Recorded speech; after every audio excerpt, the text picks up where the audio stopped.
مہینے میں اگر دیکھا جائے تاریخ کے لحاظ سے غدیر کی تاریخ پہلے ہے اور مباہلہ کی تاریخ بعد میں، لیکن تاریخ کے واقعات میں دیکھا جائے تو مباہلہ غدیر سے پہلے. بات واضح ہے نا؟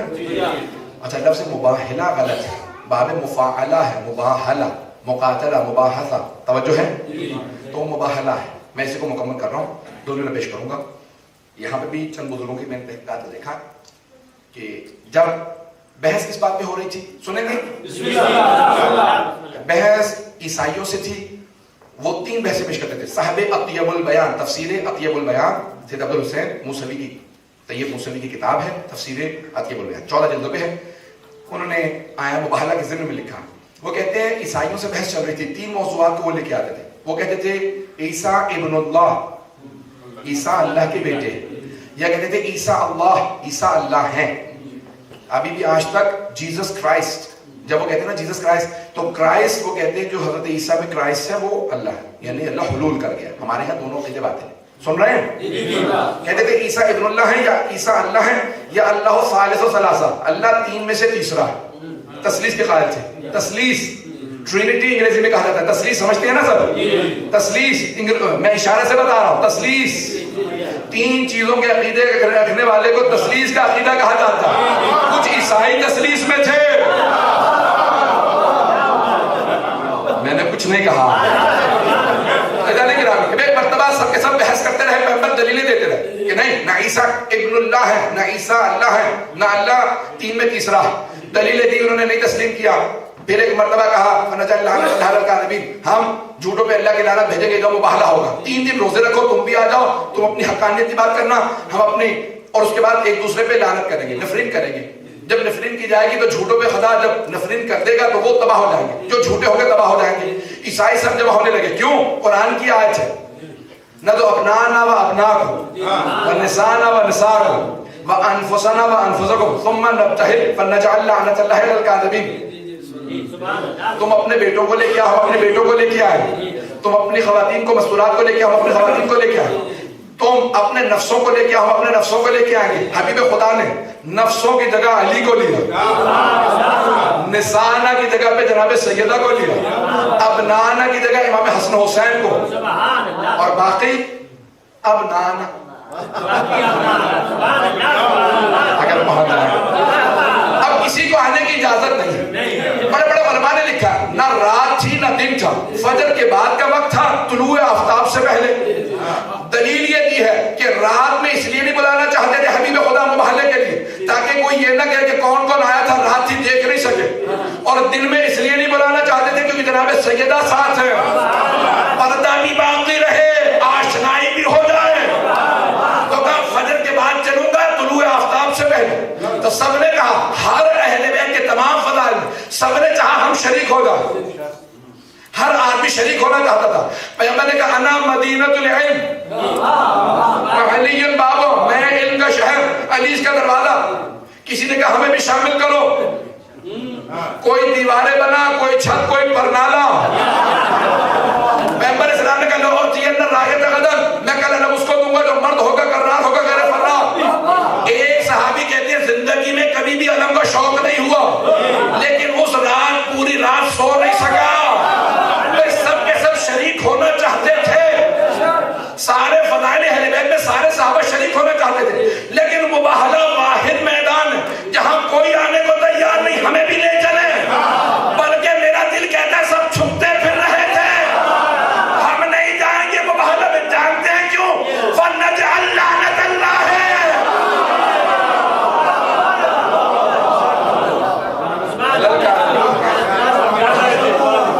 جھوٹوں پہ خدا کی لعنت ہے. اور سب سے بڑا جھوٹ شرک ہے کہ کوئی خدا سے کہے کہ کوئی اور خدا نہیں. اگر بات پہنچ گئی ہو. اب ایک مرتبہ حبیب خدا چلے. میں یہاں پہ دوبارہ صاحب تفسیر اطیب البیان کا ایک جملہ پیش کر کے بات مکمل کرتا ہوں. وہ کہتے ہیں کہ رات میں جناب سلمان نے پوچھا یا رسول اللہ کس مقام پہ مباہلہ ہوگا؟ تو کہا اس مقام پہ جہاں مسجد مباہلہ اس کا نام بدل دیا گیا.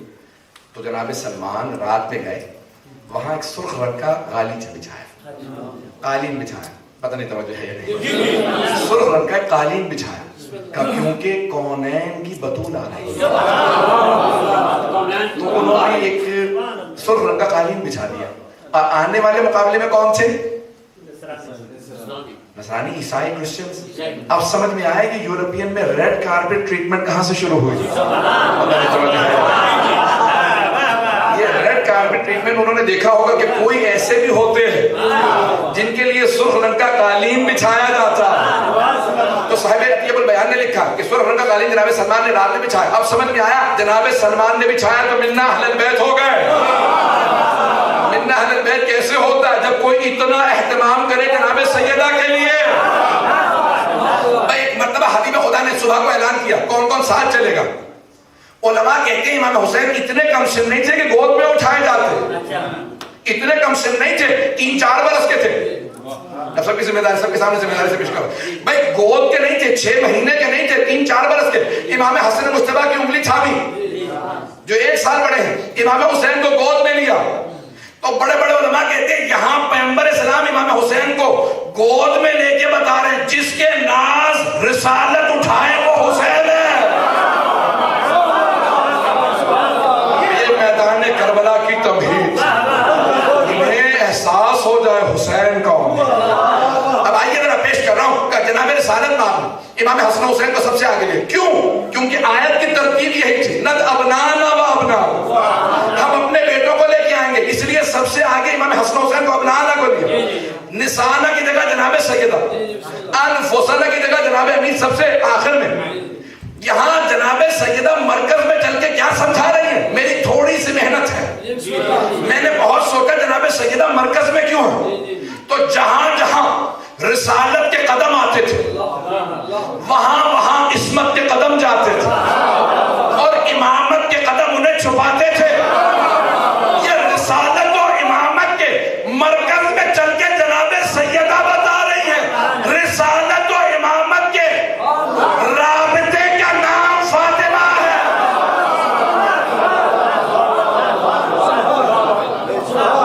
جناب سیدہ مرکز فضائل ہے. مشروع محمد آل محمد وانتر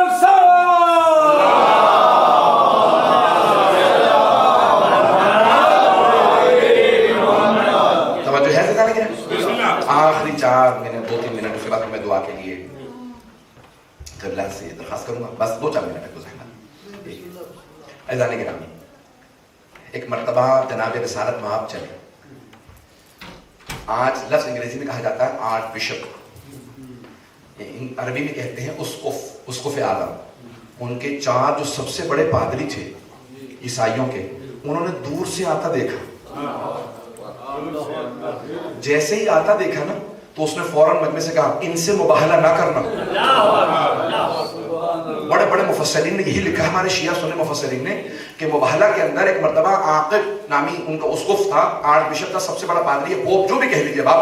اس نے کہا خبردار یہ جو آ رہے ہیں نا تعداد میں ہم سے کم ہیں، ہم ہزاروں کی تعداد میں آئے ہیں، یہ صرف 5 ہیں، لیکن جو چہرے میں آتے دیکھ رہا اگر انہوں نے ہاتھ بلند کر دی تو اگر انہوں نے دعا میں کہا نا کہ پہاڑ اپنی جگہ سے ہل جا تو خدا پہاڑ کو اپنی جگہ سے چلا دے گا.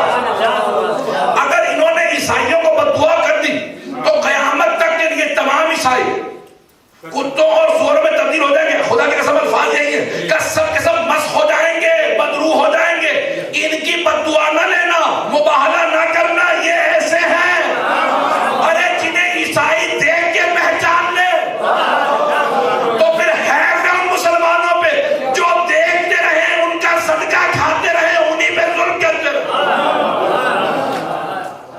عیسائیوں نے دیکھ کے کہا خبردار ان سے مباہلہ نہ کرنا. یہ وہ ہستیاں ہیں کہ اگر پہاڑ سے کہیں تو اپنی جگہ سے حرکت کرتا ہے. عزیزان گرامی کو مرتبہ سب کے سب کہنے لگے ہم تسلیم ہوتے ہیں، ہم مباہلہ نہیں کریں. اگر پیغمبر اسلام کیوں آج جناب امیر سب سے آخر میں ہیں، کیوں جناب سیدہ مرکز میں؟ کیونکہ آج جنگ تلوار سے نہیں ہے، آج مقابلہ دعا کا تھا. تو کوئی بی بی ایسی تھی جس کی آمین پہ دشمن پہ عذاب آتا، وہی بی بی رضا کا مرکز ہے.